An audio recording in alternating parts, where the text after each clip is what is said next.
Batang babae sumama sa nobyo, iniulat na nawawala, matagumpay namang natagpuan sa Pantukan, Davao de Oro. Ang iba pang maritalay mula kay Jun Soter mula sa Action Radio Davao. May buntag ni mo, Jun.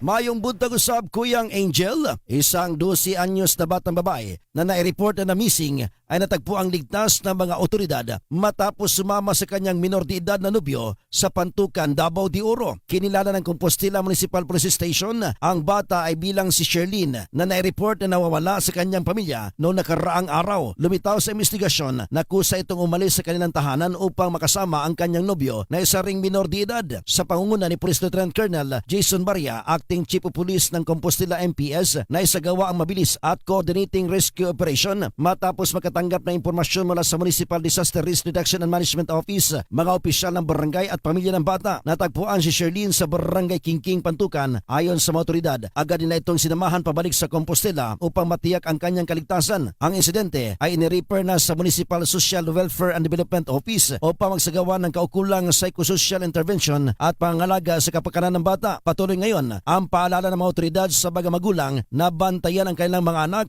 lalo na sa paggamit ng social media at pagrelasyon sa murang edad. Ito si Jun Soter para sa DZRH. Una sa Pilipinas, una sa Pilipino. Daghang salamat, Jun Soter.